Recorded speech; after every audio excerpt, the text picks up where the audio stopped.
Hello les gars, j'espère que vous allez bien. Aujourd'hui je suis de méga bonne humeur, il fait beau, il y a du soleil, il fait chaud. Ça veut dire que c'est enfin l'arrivée du printemps. Du coup je me suis chauffée à vous faire la suite des tendances de ce printemps-été 2022. La semaine dernière on a vu tout ce qui était tendance vêtements et cette semaine on va se focus sur tout ce qui est accessoires. Donc je vais vous parler sacs, je vais vous parler accessoires pour les cheveux, je vais vous parler bijoux. On va survoler tout ce qui est chaussures étant donné que je vais vous faire une vidéo dédiée, donc si je vous en parle aujourd'hui il n'y aurait aucun intérêt. J'espère en tout cas que cette vidéo va vous plaire. Chaque tendance que je vous présente, j'étais en mode oh là là il me le faut trop. C'est que des trucs super canon. Donc j'ai trop hâte de vous présenter tout ça. N'hésitez pas à vous abonner et activer les notifs pour ceux et celles qui sont nouveaux. Et puis eh bien on commence tout de suite. Alors on va commencer avec tout ce qui est sac. Donc comme vous devez vous en douter, vu que je vous en avais parlé dans ma vidéo tendance vêtements, tout ce qui est sac de couleur, ça va avoir la cote cette année, vous l'aurez compris. Tout ce qui est couleur pop, c'est vraiment le must-have de la saison, que ce soit pour les vêtements ou même les accessoires. Donc là, les sacs, vous pouvez sortir tous les petits sacs colorés que vous avez, étant donné que ce sera une grosse tendance. Au niveau des formes des sacs tendance, on va avoir vraiment plein de choix. On va déjà du coup avoir un petit peu un mouvement de force de tout ce qui est mini sac. C'est vraiment le must-have. Et en termes de mini sac, on va avoir du coup tout ce qui est sac Obo, sac Kelly. Les sacs Kaba sont même un petit peu revisités en mode small. Cette année en fait on voit vraiment petit. Je suis vraiment désolée du coup pour toutes celles qui adorent mettre leur vie dans leur sac. Ça va pas être possible. On n'est pas non plus sur un format super mini type le Chiquito. Il y a de quoi mettre dans le sac, mais on n'est pas non plus sur un modèle où tu peux mettre beaucoup. Typiquement un portefeuille ça ne rentre pas, mais je trouve ça plus léger ce type de modèle. Ça allège oui la tenue et on n'est pas sur un gros modèle qui va prendre toute la silhouette. Donc je trouve plutôt sympa en tout cas d'avoir des modèles plus petits pour l'été. La bonne nouvelle c'est qu'on a quand même une tendance grandissante avec tout ce qui va être sac Kaba, sac Shopper que j'ai beaucoup vu chez Zara au passage. Pour les matières, on va déjà avoir le crochet dont je vous avais déjà parlé dans ma précédente vidéo et même celle d'avant. C'est vraiment une matière que l'on va voir de partout cette saison, que l'on va voir du coup sur des sacs type baguette comme je vous l'avais montré, mais aussi sur tout ce qui est Kaba. C'est quelque chose qui va beaucoup ressortir dans les collections de cette saison. J'ai trouvé justement que même si on avait aussi l'osier, donc qui fait partie évidemment des matières tendance de l'été comme chaque année, le Kaba un petit peu crochet, ça va être plus l'accessoire type pour par exemple aller à la plage. Au lieu de prendre ton panier en osier, tu vas plutôt partir sur un sac Kaba en crochet. C'est quelque chose en tout cas que l'on va davantage voir, mais comme je vous disais, le panier en osier va quand même être présent. Pour le coup j'ai même vu un sac Obo du coup en osier qui est chez Zara et qui est juste sublime. Je vous mettrai le lien. Je l'ai vu, j'ai direct crushé, j'ai dit celui-ci il me le faut. Ce que j'ai beaucoup vu aussi et dont je ne vous avais pas forcément parlé jusqu'à maintenant, ça va être tout ce qui est sac à perles. On va autant retrouver des perles sur les lanières que sur les anses, ou un sac qui va être totalement en perles. C'est une tendance qu'on avait eue il y a 2-3 ans et qui s'était un petit peu qui avait un peu disparu depuis du coup ces dernières saisons. Et là petit à petit en tout cas je le revois revenir. Et le sac à perles c'est quelque chose que je trouve très joli, très chic. Donc pourquoi pas partir sur ce type de modèle. Au niveau des matières, on va évidemment avoir le fameux, l'incontournable, l'indétrônable mock croc. On voit clairement à toutes les saisons. Là c'est le grand comeback encore une fois. Et cette fois-ci du coup partir sur des déclinaisons peut-être un peu plus colorées, changer du noir, changer du blanc. Là l'objectif c'est vraiment d'apporter un peu de peps à la tenue et de changer de ce qu'on a l'habitude de porter pendant les jours qui sont un peu plus tristes. Autre tendance sac que j'ai pu voir, ça va être tout ce qui est lanière à maillon, à chaîne, enfin comme vous voulez, vous m'aurez compris. C'est quelque chose que l'on retrouve sur énormément de modèles. Pas mal de marques aiment jouer aussi justement sur ces contrastes en prenant par exemple une lanière à maillon et par exemple le sac en soi fait totalement à partir de crochets ou de mailles, enfin je sais plus où est-ce que je l'ai vu, mais c'est un contraste que l'on voit beaucoup et que je trouve plutôt sympa. Ça change du cuir, ça apporte un petit peu de nouveauté, un peu de fraîcheur comme j'aime vous dire. Il fallait aussi absolument que je vous parle de mon gros crush de la saison. J'ai découvert récemment la marque JW Pay et je suis tombée sur leurs sacs qui sont juste fous. Il me semble que ça s'appelle le Gabi Bag. Et en fait cette marque elle est vegan, donc ça c'est super cool. J'avais pas trop vu pour l'instant ce concept voir le jour, et de proposer du coup des sacs vegan et qui sont en plus juste ultra canon, qui soit dit en passant ne sont pas trop chers. Je trouvais ça super bon plan, étant donné qu'en plus ça ressemble, on va dire grossièrement, au mini Jodi de Bottega Veneta, donc je me suis dit que ça pouvait être cool de vous proposer en plus un dupe à travers cette vidéo. Donc au niveau des chaussures, comme je vous ai dit, je vous ai prévu une vidéo dédiée donc qui sortira probablement la semaine prochaine, même la semaine prochaine. Donc je ne vais pas vous spoiler sur ce que je vais vous dire, mais en tout cas si je pouvais vous donner un petit peu deux indices, deux grands axes, ça va être de privilégier des chaussures à plateforme parce que c'est la grosse tendance, et des chaussures colorées bien évidemment. Là j'ai décidé cette année d'ouvrir une nouvelle catégorie, donc dans ma vidéo tendance accessoires ça va être les accessoires pour les cheveux.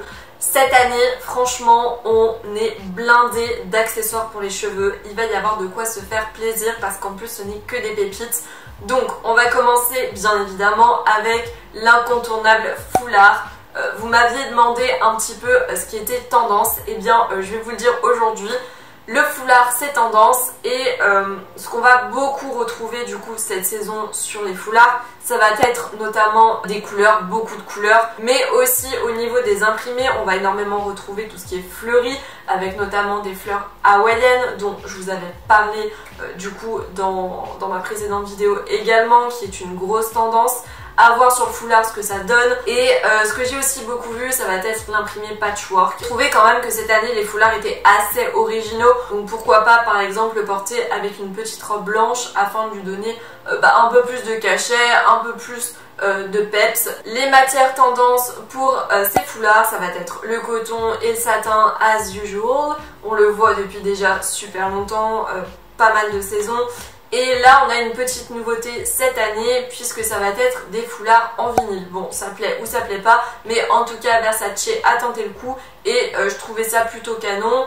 Au niveau de la façon dont il faut le porter, c'est globalement comme les précédentes années, mais évidemment le foulard ne va pas être l'unique tendance étant donné qu'on va avoir aussi un boom de tout ce qui est barrette. Donc on va avoir différents types de barrettes. Déjà un petit peu une tendance des barrettes monochromes qui vont être un petit peu en mode layering. Donc clairement on est sur des barrettes un petit peu inspi 2000 qui me font penser à ce que me mettaient mes parents quand j'étais petite, ou alors selon votre âge, à ce que vous mettiez quand vous étiez adolescente. Je trouve que ça peut rendre canon. Là on est clairement dans la tendance Y de K, donc je trouve que justement quand je vous disais d'appliquer la tendance par touche, là on est en plein dedans. On peut partir sur des modèles colorés, des modèles imprimés, c'est à vous de voir, mais en tout cas sachez qu'il faut garder un petit peu cette uniformité au niveau des couleurs, c'est le plus important. Et on va avoir également le grand retour des barrettes à perles, qui est aussi quelque chose que l'on avait un peu perdu de vue. Et bien là sachez que ça revient. Ensuite on va aussi avoir une tendance au niveau des chouchous. Donc non, ça ne va pas être tout ce qui est chouchou en velours ou en satin, qui sont deux types de chouchous que l'on a énormément vu ces précédentes années, ces précédentes saisons. Là on va être sur une nouvelle matière que l'on a pour le moment pas beaucoup vu, ça va être l'organza. Donc je ne vous en avais pas parlé dans ma précédente vidéo, mais tout ce qui est jeu de transparence, ça va être aussi une tendance de cette saison qu'on a énormément vu. Et bien là ça s'applique du coup aux accessoires avec notamment les chouchous. Je trouve que ça donne un petit côté romantique, surtout si en plus de ça tu vas avoir par exemple des petites fleurs brodées dessus. Ensuite on va avoir tout ce qui est lunettes de soleil. Donc, évidemment, je ne peux pas vous faire une vidéo accessoire de l'été 2022 si je ne vous parle pas des lunettes de soleil. Donc, d'une manière générale, ce que j'ai pu voir sur les podiums, c'est que les modèles les plus tendances vont être les modèles les plus gros. Donc, les gros modèles rectangles, les gros modèles shield, qui sont deux modèles que l'on voit beaucoup. Je vous avoue que je suis moins fan du shield parce que je trouve que ça fait vachement lunettes de ski ou un petit peu, vous voyez, à la Maître Gims. Mais sinon, ce qu'on peut faire, si comme moi, ni rectangle ni shield, c'est pas quelque chose qui va bien à votre visage, parce qu'il y a ça aussi qui est important. On a une autre paire de lunettes qui est plutôt sympa, avec un format assez nouveau. Ça va être du coup les lunettes de soleil effet papillon. Je trouve que ce type de modèle adoucit directement le visage et c'est quelque chose que je trouvais plutôt sympa. On a vu un modèle sur le défilé Dior que je trouvais juste sublime. On est sur quelque chose de classique, de glamour, de chic. Et justement, pourquoi pas s'inspirer de ce modèle pour votre prochaine paire. Après, évidemment, avant d'acheter, peut-être voir si ça vous va. Mais je pense que ce modèle, en tout cas, sera plus susceptible d'aller à davantage de personnes que des grosses lunettes qui prennent la moitié du visage. Au niveau des lunettes, on va avoir aussi d'autres tendances. On va aussi avoir du coup tout ce qui est lunettes plastiques, un petit peu, vous savez, colorées, donc avec des branches qui vont être en plastique rose et des verres teintés rose. Donc ça, c'est aussi quelque chose que l'on continue à voir, donc qui va être un peu moins présent mais qui continue d'être là. Et évidemment des montures à écailles de tortue. Le motif écailles de tortue a vraiment fait sa place sur les lunettes de soleil et ça continue chaque année. Autre tendance que l'on va retrouver au niveau des lunettes de soleil, ça va être les cordes. Vous savez qu'on accroche au niveau des lunettes juste ici et juste ici, et qui donne un petit peu un effet rétro au look. Je trouve ça plutôt sympa, c'est quelque chose qu'on va continuer à voir. Et enfin, on va parler bijoux. Donc, la bonne nouvelle, c'est que ça va être le grand retour des chokers, étant donné que qui dit 90s 2000 dit forcément chokers. Et pour être honnête, je suis méga contente que cette tendance revienne sur le devant de la scène. Vous allez autant pouvoir trouver des chokers qui vont être plus fins que des chokers épais. La bonne nouvelle du coup qui va avec les chokers, c'est qu'on a également un retour en force de tout ce qui va être layering de collier. Donc ça peut être cool de se porter un petit choker et des chaînes qui vont être plus fines pour aller du coup avec ce petit choker. On est globalement sur des bijoux, c'est vrai que je l'ai pas précisé, mais sur des bijoux qui vont être dorés. C'est la couleur tendance pour les bijoux de cet été. En même temps, ça se comprend, comme je vous dis chaque année, le gold ça met en avant le bronzage. Au niveau des bijoux tendance, ce que je peux vous dire, c'est qu'on va aussi avoir une montée en force des créoles, donc qui sont toujours là. On en a déjà vu pas mal cet hiver, et bien là ça continue avec des formats dorés encore. On va aussi retrouver des perles sur les créoles, c'est quelque chose que l'on va pas mal voir. Et enfin au niveau des bijoux, on va aussi avoir du coup tout ce qui est collier et bracelet à maillons. C'est quelque chose qui encore une fois a réussi à faire sa place clairement dans tout ce qui est bijoux. Et bien là on va le retrouver une nouvelle fois, peut-être des maillons un peu plus fins, mais en tout cas sachez que ça revient. Donc voilà pour cette vidéo sur les tendances accessoires de ce printemps-été 2022. N'hésitez pas à me dire quelle est votre tendance accessoire favorite. Pour ma part, j'ai une petite hésitation entre les chokers et les tendances sacs dont je vous ai parlé, donc je ne saurais pas vous dire. J'espère en tout cas que cette vidéo vous a plu. N'hésitez pas à mettre un petit j'aime si c'est le cas. Merci encore d'être présente à chacune de mes vidéos. C'est vrai que je vous le dis pas assez, mais au fur et à mesure des jours, la communauté s'agrandit et ça me fait juste ultra plaisir de voir que mon travail vous plaît. Et du coup, on finit sur ces belles paroles. Et puis je vous dis à dimanche dans une nouvelle vidéo. Allez, bye bye!